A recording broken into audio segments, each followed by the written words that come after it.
Olá, meus irmãos. Para mim é uma grande alegria, mais uma vez, poder estar aqui diante de vocês, com a finalidade de esclarecer, procurando sempre de forma simples, objetiva, um pouco a respeito dos conceitos, dos ensinamentos da doutrina espírita. Como eu costumo sempre dizer, nós estamos aqui, os pesquisadores, os estudiosos, os palestrantes da doutrina espírita, para dividir com vocês um pouco do conhecimento que temos. Afinal de contas, dentro do contexto de que a vida é eterna, que somos nós na atualidade, né? Vivemos aqui 90, 100 anos, a humanidade tem evoluído nesses milênios, no seu conhecimento, na sua moralidade, mas em especial com relação ao conhecimento, é sempre bom lembrar que nós não temos o conhecimento do todo, né? Só os espíritos perfeitos o têm, né? E, portanto, conhecem a Deus, e conhecendo a Deus, conhecem os seus desígnios e trabalham para a execução deles. Essa é a expectativa de todos nós, quando chegarmos a sermos espíritos perfeitos. Porém, estamos ainda muito no início da nossa jornada no conhecimento e na moralidade. Somos espíritos imperfeitos, e espíritos imperfeitos têm morada em planetas, em planos de provas e expiações. E esse é o tema de estudo que propomos neste momento, nos próximos minutos, a apresentar para vocês. O que são provas? O que são expiações, né? O que são os sofrimentos que temos na vida, neste momento aqui na Terra, enquanto encarnados. E o que tem tudo isso a ver com a providência divina e o que significa, né, na prática, prova e expiação. Que Jesus nos abençoe neste momento de estudo, a cada um de nós, que possamos estar aqui dispostos a receber esse esclarecimento e, mais do que recebê-lo, que possamos nós implementar este conhecimento na nossa prática diária. Para que possamos aqui apresentar esse tema, contamos com a intuição que vem do mais alto, para que possamos, de maneira assertiva, objetiva e simples, apresentar o tema proposto. Que assim seja. Bom, meus irmãos, sobre o tema de estudo, provas e expiações, é sempre bom a gente destacar aqui, ao iniciar o estudo, quais são as fontes, quais são os lugares em que nós fomos buscar a compreensão do tema. Eu usei duas referências, o Livro dos Espíritos e a Revista Espírita, né? E a Revista Espírita, ela nos traz, né, nos 11 anos e 4 meses que Kardec levou para escrever os vários números que a compõem, nós encontramos as informações de bastidores na construção de toda a codificação. Então, realmente é uma grande e importante fonte de pesquisa para todos nós que decidimos nos aprofundar no estudo da doutrina. Então, ela é enriquecedora. E Kardec vem aqui num diálogo com alguns estudiosos da época, e Kardec trocava cartas com esses estudiosos. E nós vamos encontrar aqui na Revista Espírita de 1863, mais especificamente no mês de setembro, um artigo, né, essa troca de cartas entre ele e esse grupo, esclarecendo o tema provas e expiações.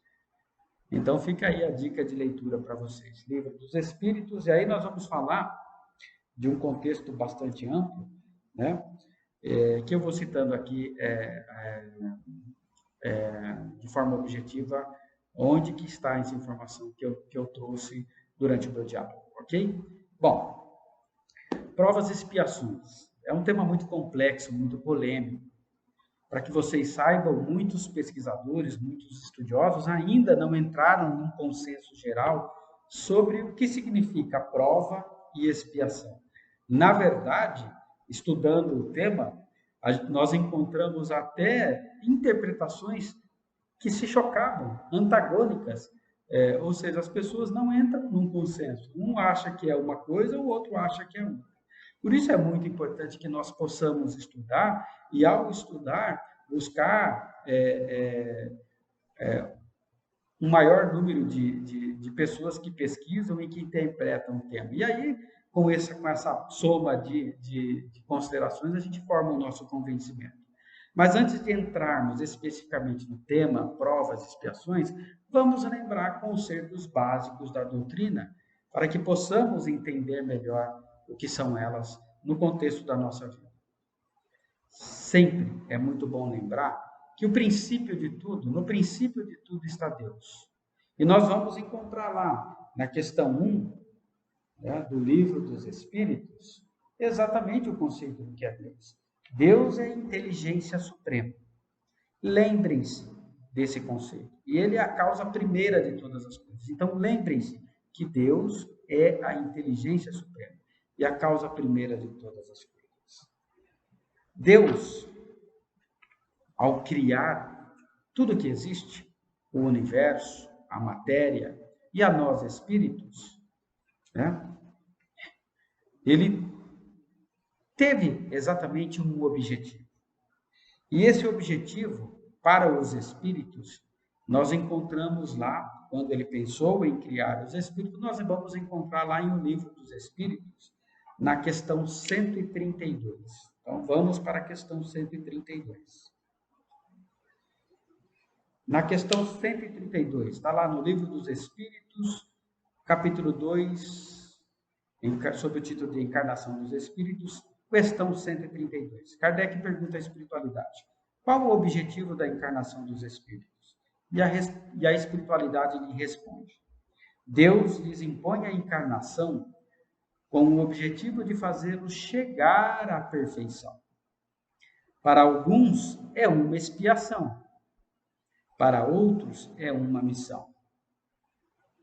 Todavia, para alcançarem essa perfeição, devem suportar todas as vicissitudes da existência corporal.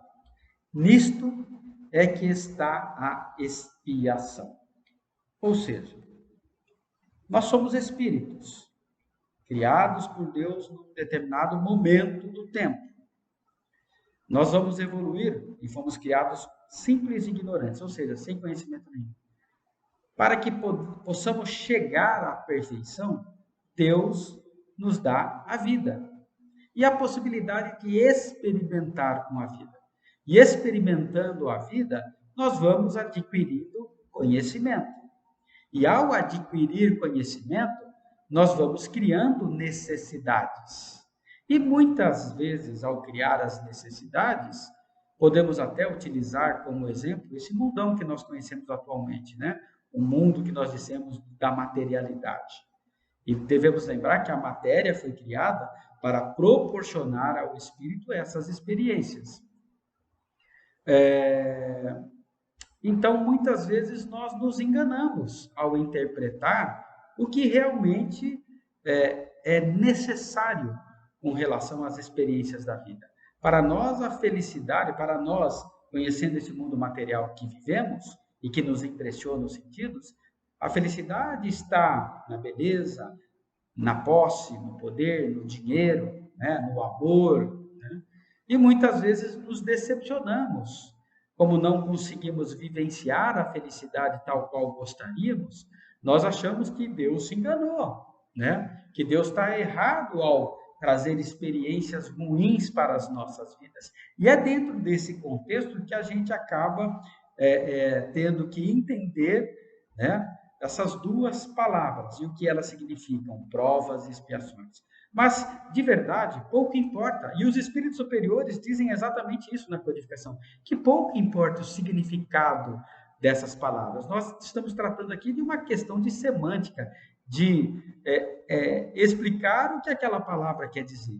Na verdade, o que importa é a experimentação. E todos nós sabemos que a vida nos traz momentos de alegrias, momentos de tristeza, momentos de saúde, momentos de doença, momentos em que a nossa vida financeira está boa, né? Mas que por imprudência nossa, ela se encontra toda desequilibrada, né? Então, são essas flutuações, né, de momentos bons e momentos ruins, né?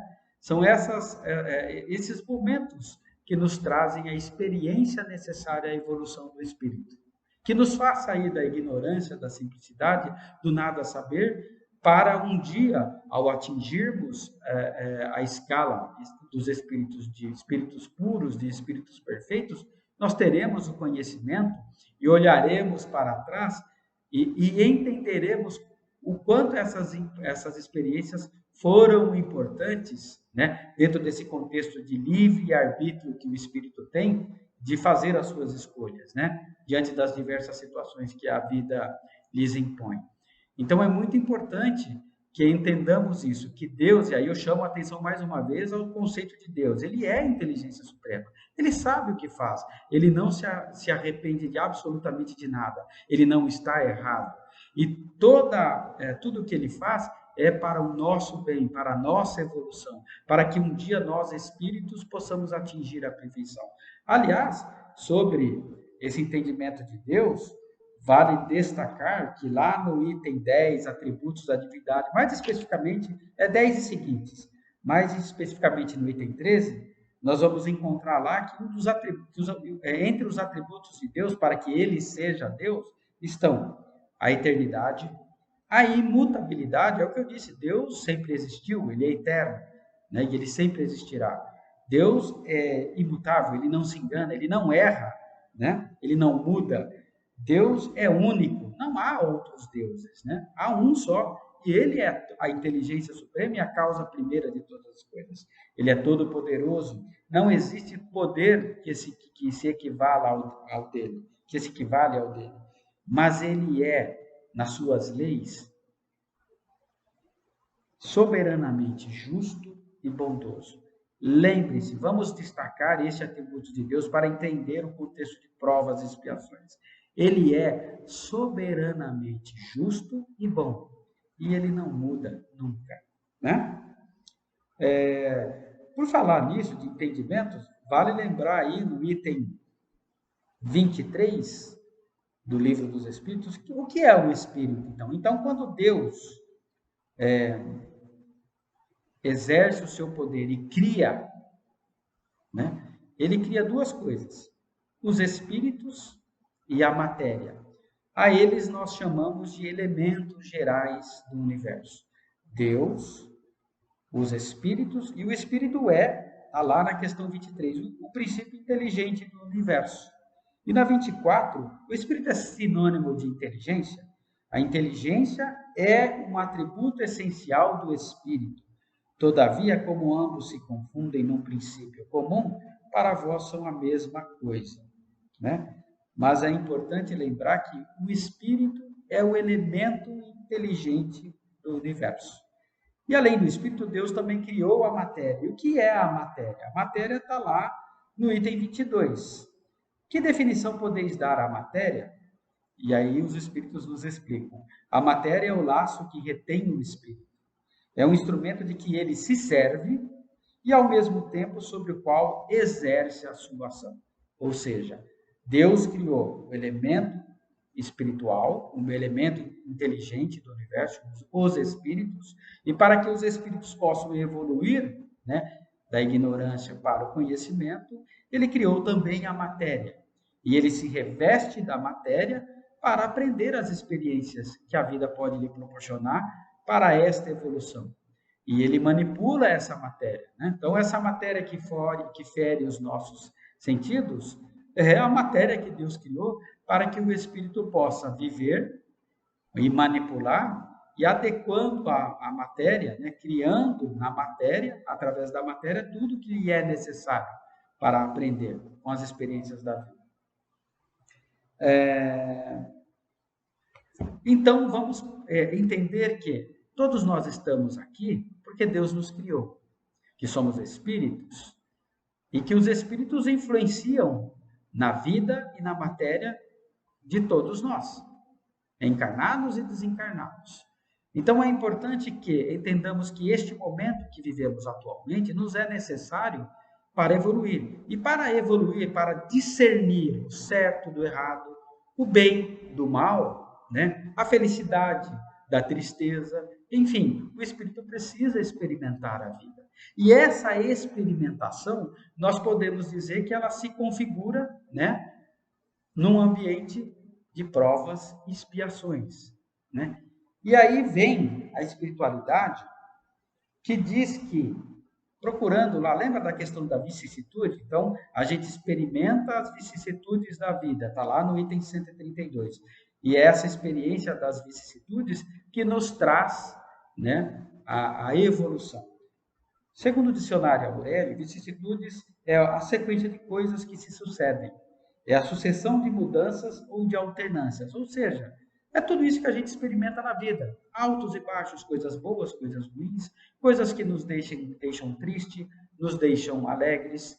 É ter saúde ou sofrer com alguma doença. É o gozar da riqueza, mas também é o sofrer com a pobreza. Usufruir os prazeres da vida ou não usufruir os prazeres da vida. É ser belo e chamar a atenção, né, das pessoas ou não ter a beleza nesta encarnação e passar pela prova da feiura, por assim dizer.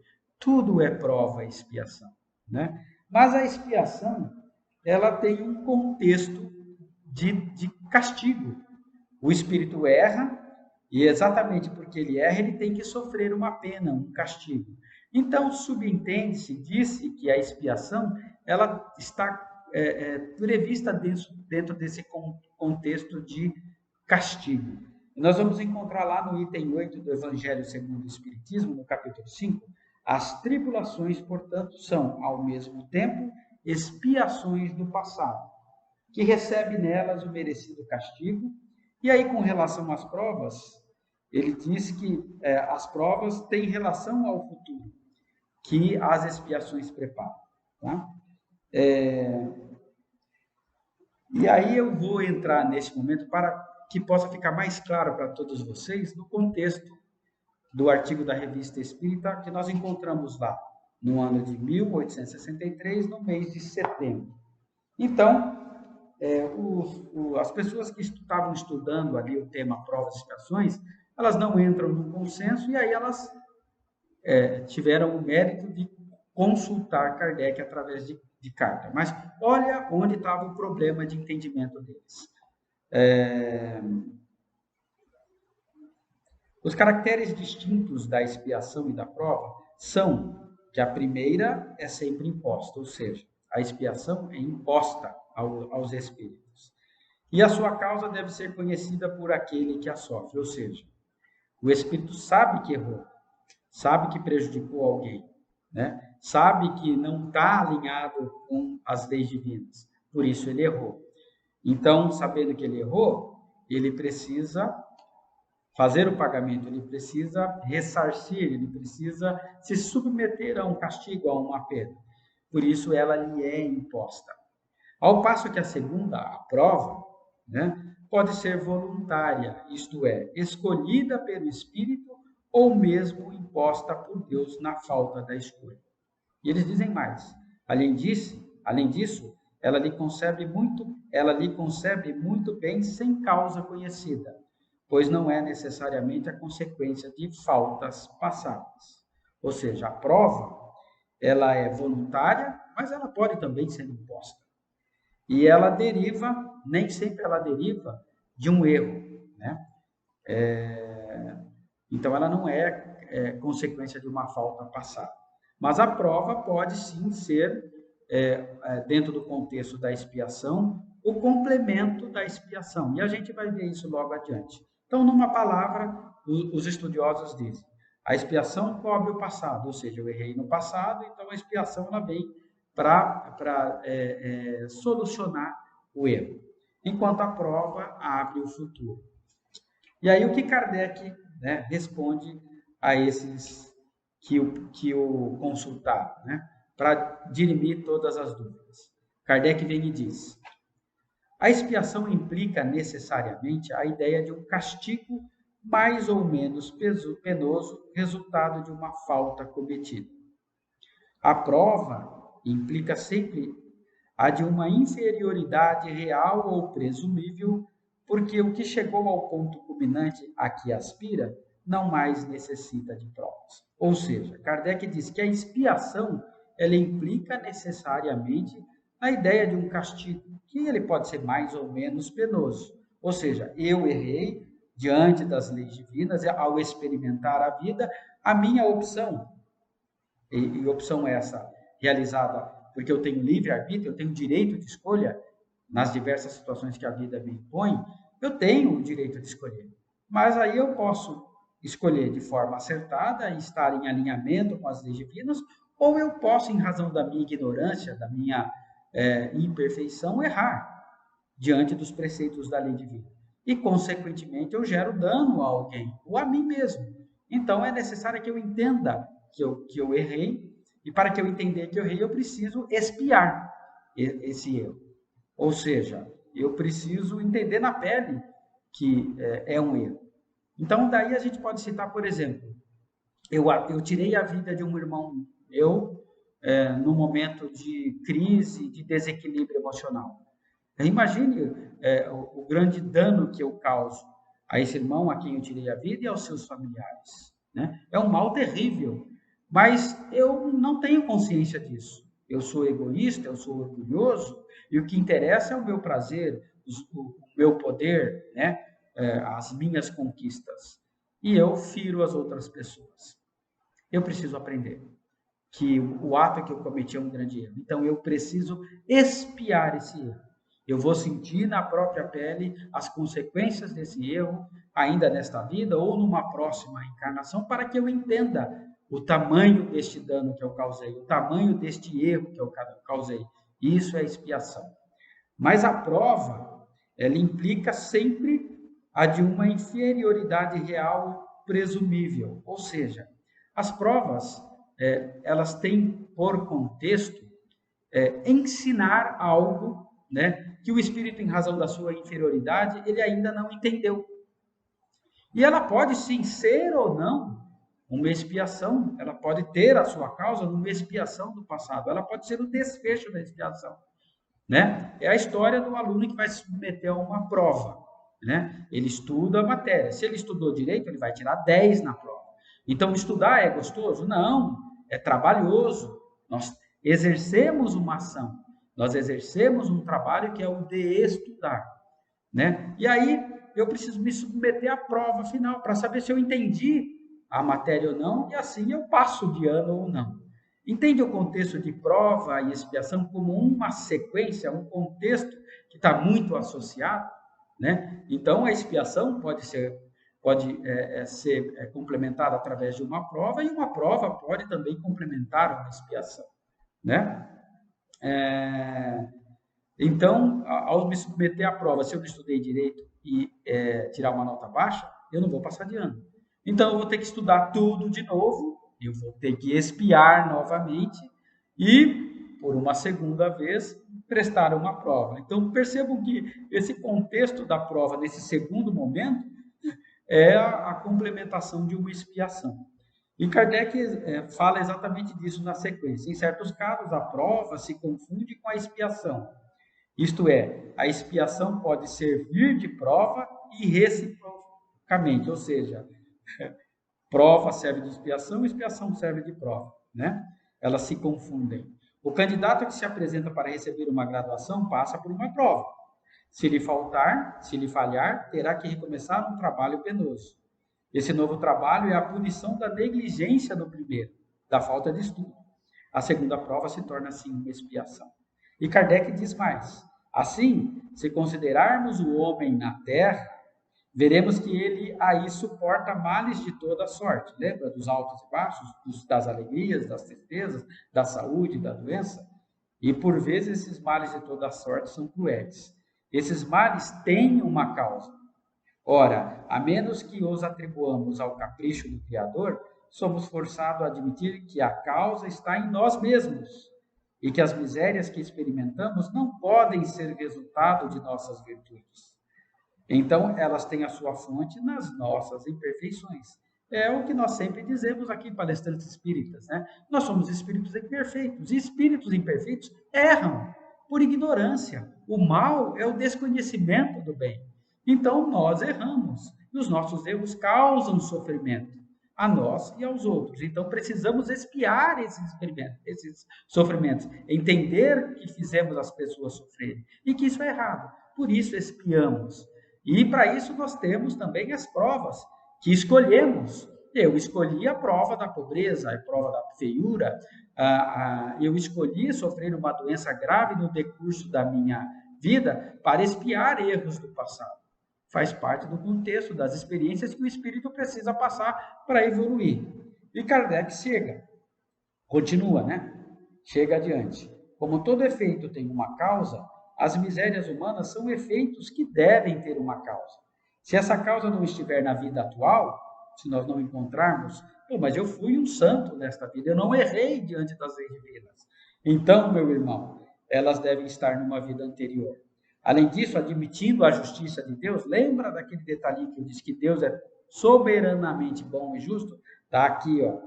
Além disso, admitindo a justiça de Deus, tais efeitos devem ter uma relação mais ou menos íntima com os atos precedentes, dos quais eles são, ao mesmo tempo, castigo para o passado e prova para o futuro. Ou seja, olha aí as provas e as expiações dentro do mesmo contexto, né? O contexto de experimentação necessária ao espírito, para que ele possa evoluir. São expiações no sentido de que são consequência de uma falta, e provas em relação ao proveito delas tirado. Diz-nos a razão que Deus não pode ferir o inocente. Nenhum de nós é inocente. Nós erramos muito. Logo, se somos feridos e se não somos inocentes, o mal que sentimos é o castigo, e a maneira de suportá-lo é a prova. Então, meus irmãos, Deus é a inteligência suprema. Deus é todo justo e bondade. Nós erramos, nós sofremos porque somos imperfeitos. E o sofrimento é a causa dos nossos sofrimentos. E o sofrimento, ele tem relação com os nossos erros. E os erros acontecem porque somos imperfeitos. Mas acontece muitas vezes que a falta não se acha nesta vida. Então acusa-se a justiça de Deus, né? Quando a gente não encontra um culpado, Deus assim o quis. Deus é culpado pelo meu sofrimento. Não. Então acusa-se a justiça de Deus, nega-se a sua bondade, duvida-se até da sua existência. Aí precisamente está a prova mais escabrosa, a dúvida sobre a divindade. Quem quer que admita um Deus soberanamente justo e bom, deve dizer que ele só agirá com sabedoria, mesmo naquilo que não compreendamos, e que sofremos uma pena, é porque fizemos por merecer, é pois uma expiação. Meus irmãos, mais uma vez, Deus não erra, Deus é imutável, Deus nos criou para que alcancemos a felicidade, para que possamos evoluir da imperfeição à perfeição. Por isso, os erros, o sofrimento que existe na Terra, para nós e para toda a humanidade que está na Terra, que é um plano de provas e expiações, eles ocorrem em razão das nossas imperfeições. Somos nós que erramos, somos nós que causamos o sofrimento. Mas esse sofrimento há de nos impulsionar adiante. E finalizando, né, é sempre bom lembrar, mas eu não lembro que errei, eu não lembro das minhas vidas passadas, como é que podem me impor um castigo? Não é um castigo, é uma experiência para que você entenda que errou. Uma experiência, uma prova, uma expiação, uma prova, para que você evolua, não erre mais, e da próxima vez que você estiver diante daquela mesma situação, você opte pelo bem, pelo que está em alinhamento com as leis divinas.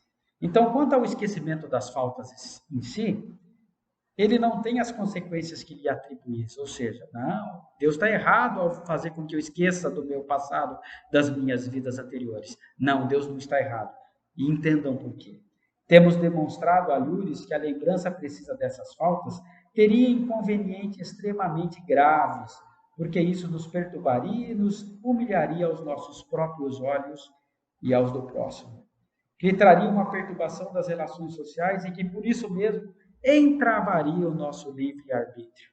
Então, o entendimento, o esquecimento que a carne impõe aos espíritos do que se passou lá nas outras reencarnações é uma providência divina para com todos nós. As provas e expiações que sofremos hoje nos são necessárias para que possamos evoluir e, finalmente, praticar a máxima de Jesus. Ame o teu próximo. Faça por ele aquilo que você gostaria que lhe fosse feito. Pense o bem e faça o bem sempre. Né? Entenda que os outros erram porque são imperfeitos. Afinal de contas, você erra porque também é imperfeito. E a partir daí, aprenda a perdoar. Nisso se fecha todo o contexto da caridade, né? Ser benevolente para com todos, ser indulgente para com a imperfeição dos outros e perdoar. Que Jesus nos abençoe a todos, que assim seja. Muito obrigado, um grande abraço. Boa noite, meus amigos, meus irmãos aqui do Centro Espírita Amor e Caridade. Meu nome é Ângela e mais uma vez nós estamos aqui com muita alegria, com muito prazer para conversarmos, trazermos uma reflexão acerca hoje do tema oração. Esse recurso divino que nos é ensinado, né? Esse recurso divino de canal de comunicação com Deus. Vamos conversar sobre a oração? O Evangelho segundo o Espiritismo, no seu capítulo 27 e 28, ele vem falando sobre oração. No 27, pedi e obtereis, ele vem falando sobre a qualidade da prece, sobre a eficácia, sobre também a alegria da prece, da oração, e também sobre a maneira de orar. Nós vamos focar aqui nessa introdução sobre a maneira de orar. No capítulo 28, Kardec nos traz uma coletânea de preces espíritas. Nós vamos encontrar preces gerais e também preces mais específicas para quem está em conflito, preces para reuniões, preces para quem está morrendo, para quem está nascendo, preces para quem está sofrendo, prece para os inimigos do Espiritismo. Então, nós temos uma diversidade de orações ali dirigida que muito nos auxiliam. Então, nós vamos olhar aí para esses dois capítulos, 27 e 28 do Evangelho segundo o Espiritismo, e vamos também percorrer algumas perguntas do nosso Livro dos Espíritos. Pois bem, Ângela, o que vem a ser oração? Esse conceito, essa palavrinha, às vezes nos intriga muito, não é verdade? Eu não sei a vocês, mas comigo aconteceu muito, por quê? No dicionário, nós vamos encontrar oração é igual a prece ou reza dirigida a Deus ou a outro ser espiritual que está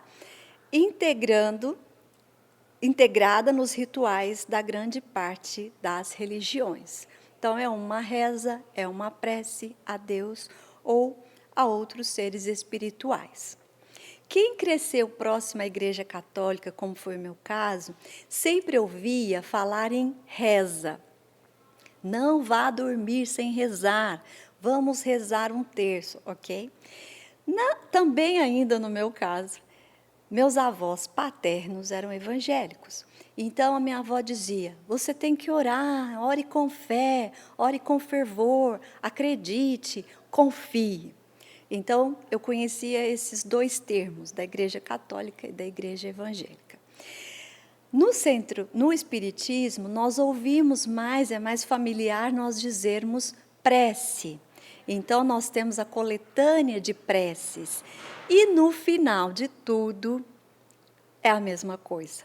São momentos em que você se recolhe e eleva seu pensamento e se liga a Deus e se comunica com Deus, com a espiritualidade amiga, de alguma forma.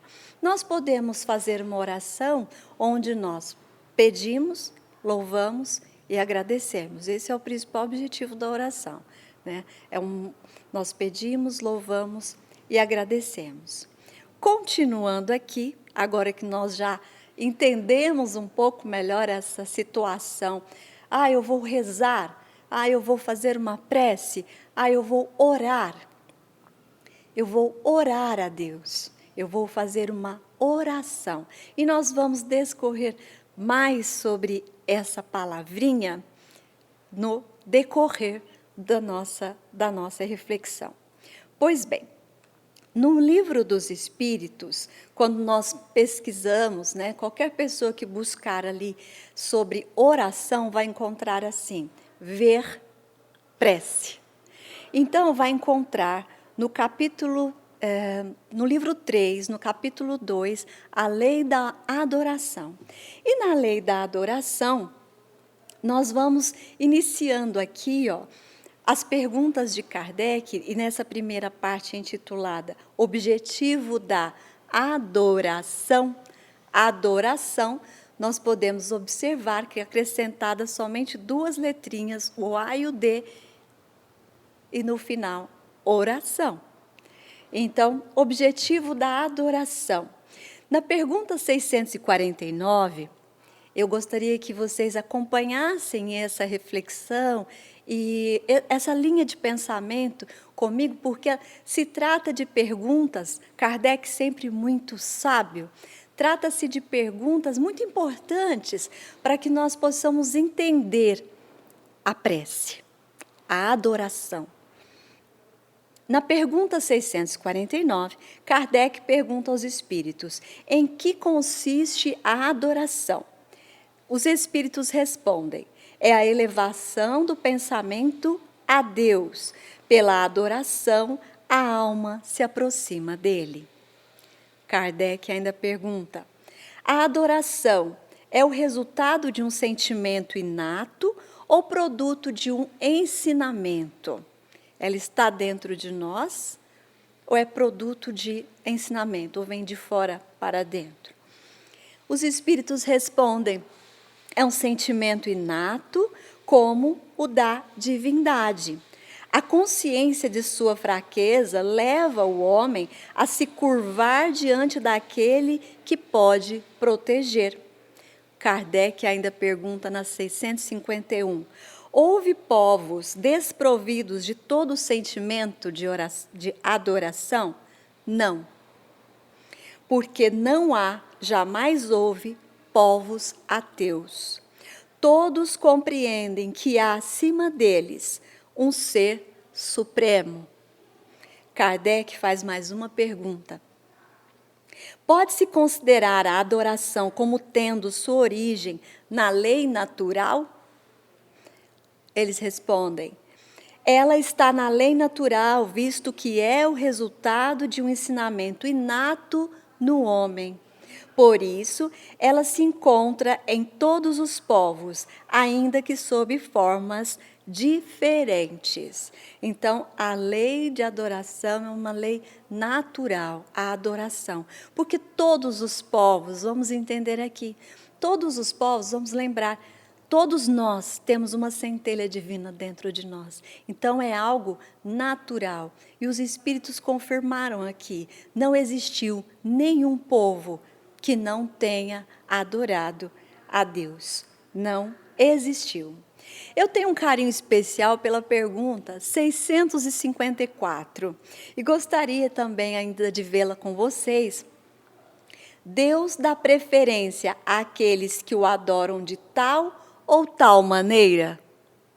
Deus dá preferência àqueles que o adoram de tal ou de tal maneira? Os espíritos respondem: Deus prefere aqueles que adoram do fundo do coração, com sinceridade, fazendo o bem, evitando o mal. Há aqueles que creem honrá-lo por meio de cerimônias que não se tornam melhores para seus semelhantes. Então, oração nos lembra também ação. Então, Deus prefere aqueles que oram fazendo o bem, que oram através do bem, que exercitam o amor ao próximo. Há grandes rituais bonitos que não queremos aqui criticar, nada disso. Cada um tem a sua maneira de fazer, não é? A adoração e a oração. E, neste caso, os espíritos respondem aqui: Deus prefere aqueles que adoram do fundo do coração, com sinceridade, fazendo o bem e evitando o mal. Então, é sobre isso que nós estamos falando: fazer o bem e evitar o mal. E como última reflexão aqui ainda, dentro do Livro dos Espíritos, aproveitando que estamos com ele tão rico de ensinamento para nós, que estamos aqui refletindo e estudando e meditando sobre a oração e sobre a adoração a Deus, nós encontramos também na pergunta 656, a adoração coletiva é preferível à adoração individual? E os espíritos respondem: os homens reunidos por uma comunhão de pensamentos e de sentimentos têm mais força para chamarem para si os bons espíritos. Ocorre o mesmo quando eles se reúnem para adorar a Deus. Não acrediteis, por isso, que a adoração particular e individual seja menos boa, porque cada um pode adorar a Deus pensando nele. Então, toda oração partindo do sentimento, com sinceridade do seu coração, ela é válida, ela é agradável a Deus. Acontece que quando ela é feita coletivamente, ela cria força, porque nós ouvimos tanto sobre unidos nós temos mais força, não é verdade? E para até ilustrar sobre isso, quando, por exemplo, no Centro Espírita nós pedimos vibração por um ente querido, por alguém que está doente, nós fazemos muitas vezes em grupos, porque em grupos nós temos uma força muito maior do que de forma individual. Uma luz maior se acende para o objetivo daquela adoração, daquela oração, daquela prece. Então, voltemos à parte que o Evangelho segundo o Espiritismo nos fala sobre a maneira de orar, até porque nós já falamos muito sobre isso agora, né? Mas Kardec nos traz, no Evangelho segundo o Espiritismo, logo no início do texto Maneira de Orar, ele diz o seguinte, que o primeiro dever de toda criatura humana, o primeiro ato que deve assinalar-lhe o retorno à vida ativa de cada dia é a prece. Quase todos vós orais, ele diz, mas quão poucos sabem orar. Por que será que Kardec fala quão poucos sabem orar? Continuemos. Nós falamos aqui há pouco que nós oramos, nós adoramos a Deus, nós pedimos e nós agradecemos. A finalidade da oração é essa, né, o objetivo. E quando nós reclamamos de alguma coisa, será que nós estamos sabendo orar? Quando nós lamentamos alguma coisa, será que o sentido da oração vem com lamentações? Vamos pensar sobre isso juntos? Como é a minha atitude diante desse momento que é a minha comunhão com Deus?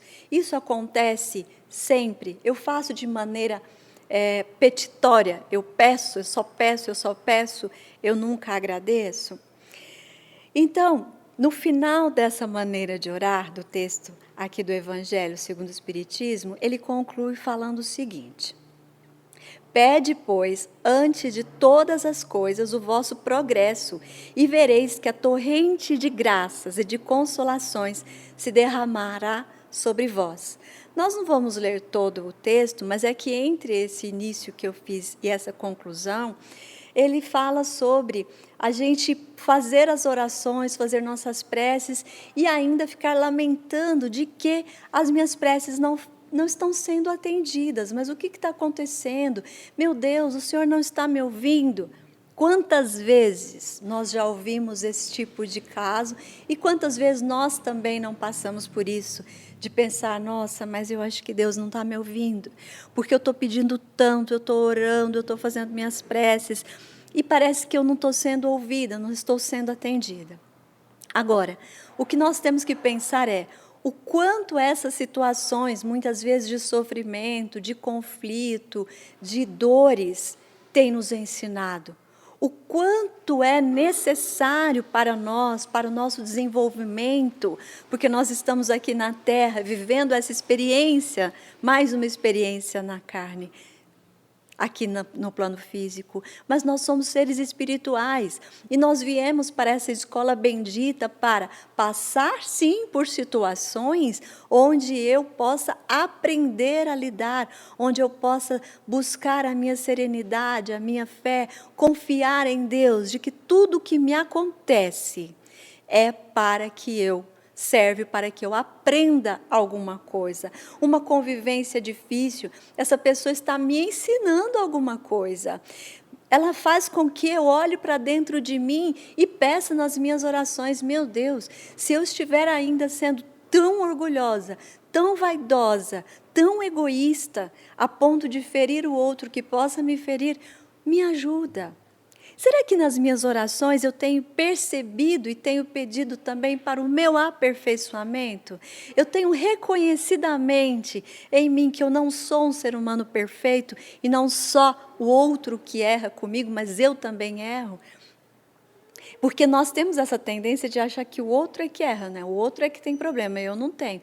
Então vamos olhar para nós e saber entender por que eu estou passando por determinadas situações. Vamos pensar muito nisso, né? Porque assim, gente, quando é o momento certo, a ajuda chega. A ajuda chega através de um amigo, de uma palavra, de um recurso, né, que você está precisando, ou de uma força interior que você não sabe de onde vem. Aliás, nós sabemos de onde vem. Vem de Deus, vem da espiritualidade amiga, que também está sempre orando para que nós possamos seguir nosso caminho já trilhado outrora, muitas vezes pedido por nós mesmos. Então, eles nos ajudam através das vibrações, das orações, das preces, para que nós não falhemos aqui na nossa caminhada. E muitas vezes, nas nossas orações, nós esquecemos de agradecer a esses benfeitores amigos, a espiritualidade amiga, aos parentes que se encontram no plano espiritual, que muitas vezes estão lá orando por nós e torcendo para que nós possamos seguir adiante, evoluindo, melhorando, não reclamando, vivenciando o momento que é necessário vivenciar. E, de repente, por que não, fazer uma listinha de coisas que eu tenho aprendido neste momento, nessa fase de sofrimento. Se eu estiver ouvindo essa palestra e um pouquinho de serenidade, de calma, eu vou encontrar um tempo, mesmo em meio à tempestade, para listar, sim, em pensamento, na hora da minha oração, agradecer tudo que tem me feito aprender, observar o que eu também tenho que melhorar. Quais as lições que estão vindo para mim naquela determinada situação? Porque sim, meus amigos, em tudo nós podemos aprender. Basta que nós possamos estar, que nós estejamos no momento presente, observando o que vem acontecendo ou não. Na nossa palestra de janeiro, eu até falei de uma história onde uma menina se encontrava na estrada orando, pedindo ajuda. Passou um senhor a cavalo e falou por que ela estava orando.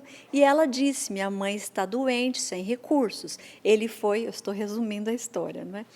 Ele foi até a casa, ajudou, levou os recursos e falou para a menina, não precisa ficar rezando, orando, fazendo prece mais, porque eu já te ajudei.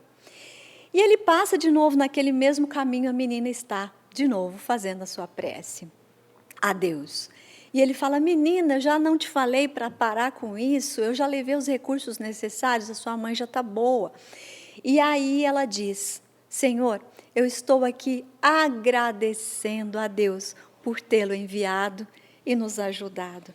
Então, quando nós oramos com fé, nós somos atendidos. Algum recurso para nós é trazido. E muitas vezes nós, desatentos que somos, também não percebemos os recursos e as oportunidades que nos são trazidas. Muitas vezes por intuição, por inspiração, sempre vem as respostas, né? Tem um terapeuta que eu sigo que diz: orar é falar com Deus e meditar é escutar o que Deus tem a nos dizer. Então, talvez esteja também dependendo de nós pararmos para refletir, para escutar o que Deus espera de nós, o que Ele deseja com aquela determinada situação que estamos vivendo no momento de dor, de sofrimento, de felicidade relativa. Todos os momentos de nossa vida nos trazem oportunidade de aprendizado e de melhoria de nossa parte. Bom, nos anos de 1200, Giovanni di Pietro di Bernardone, na Itália, em Assis, ensinou uma oração. Nós conhecemos como Francisco de Assis, e para a Igreja Católica, São Francisco de Assis. Ele nos ensinou uma oração que, até os dias de hoje, todos conhecem e fazem, porque essa oração, ela nos diz muito sobre agir, sobre a ação, sobre a nossa ação diante das situações que acabamos de colocar aqui. A oração de São Francisco nos faz lembrar que nós somos instrumentos, que nós não devemos só esperar de Deus ou esperar que o outro faça por nós. Vamos aqui lembrar a oração de Francisco de Assis, onde ele começa: Senhor, fazei-me instrumento de vossa paz. Onde houver ódio, que eu leve o amor. Onde houver ofensas, que eu leve o perdão. Onde houver discórdia, que eu leve a união. Onde houver dúvidas, que eu leve a fé. Onde houver erros, que eu leve a verdade. Onde houver desespero, que eu leve a esperança. Onde houver tristeza, que eu leve a alegria. Onde houver trevas, que eu leve a luz.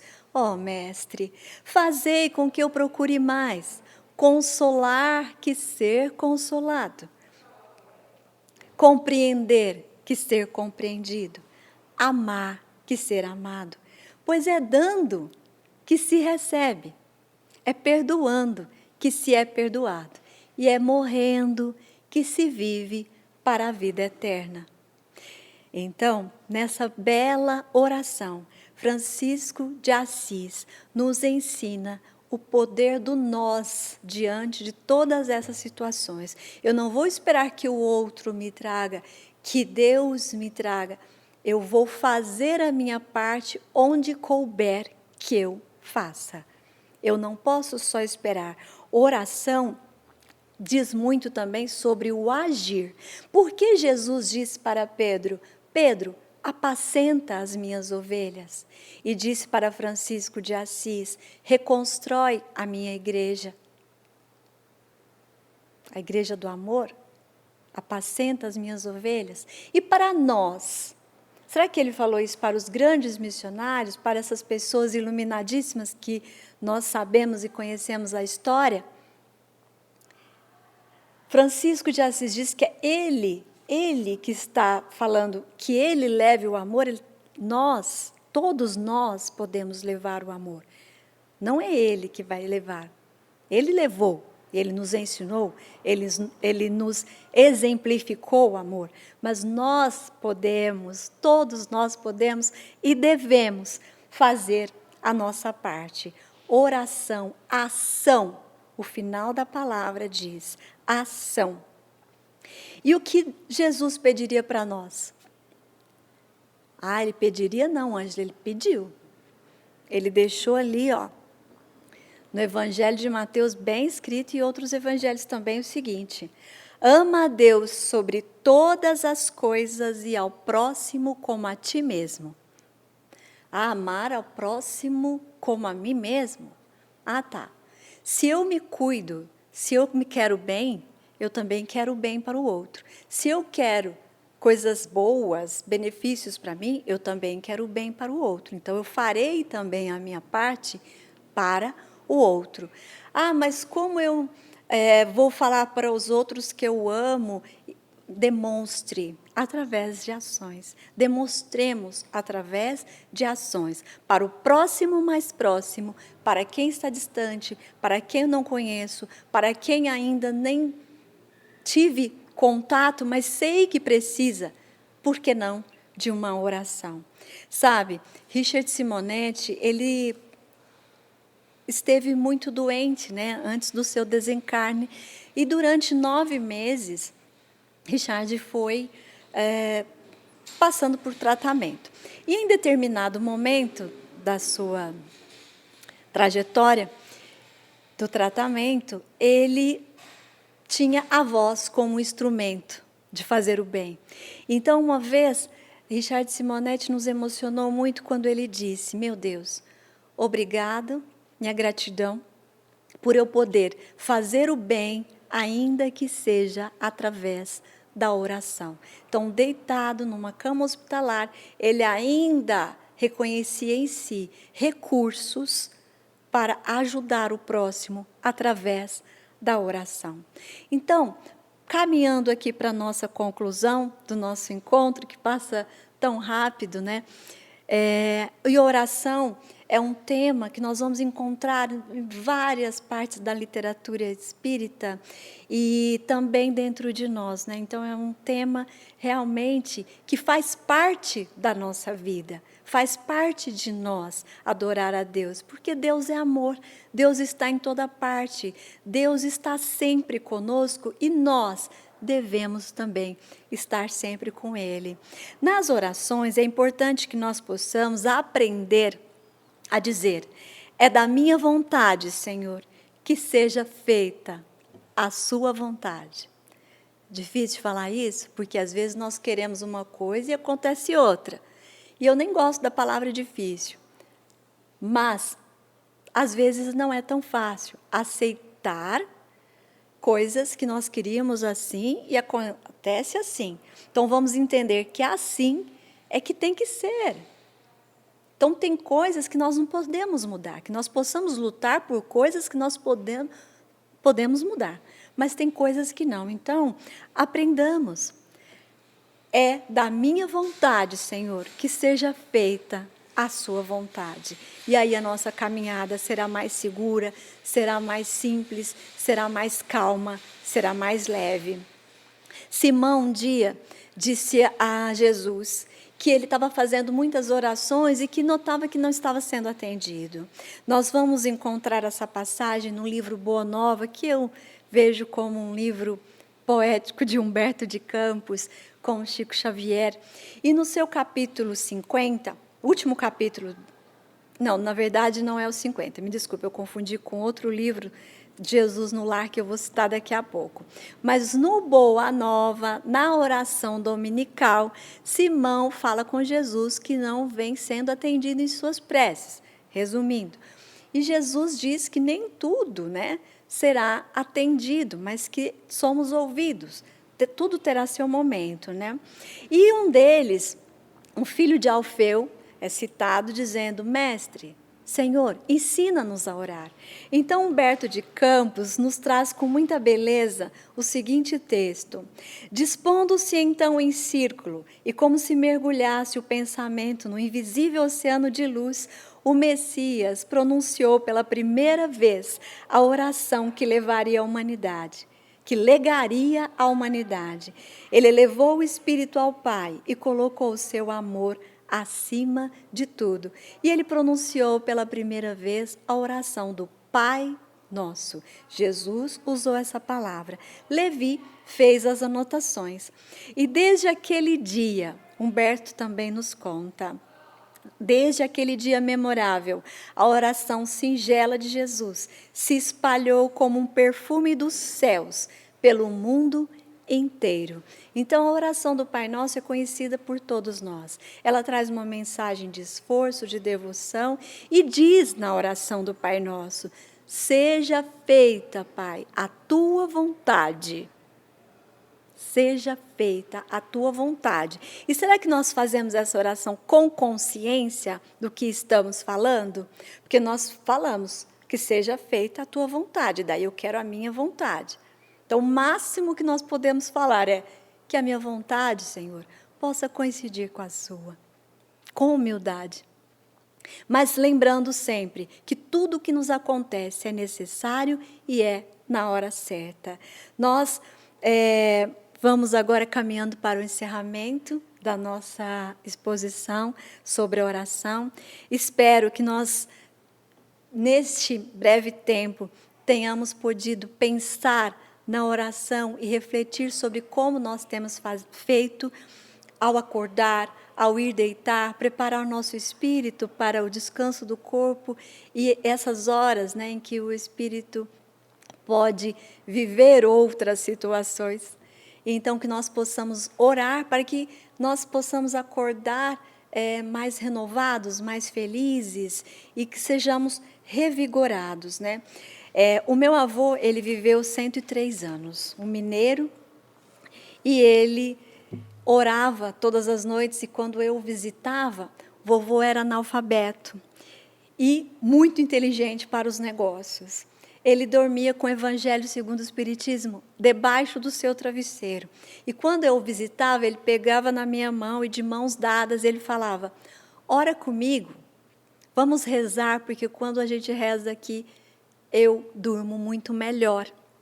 Então, nós líamos uma passagem do Evangelho, fazíamos uma oração de mãos dadas e vovô dizia que dormia muito melhor. Recomendação da noite: conheça o Espiritismo, de Richard Simonetti.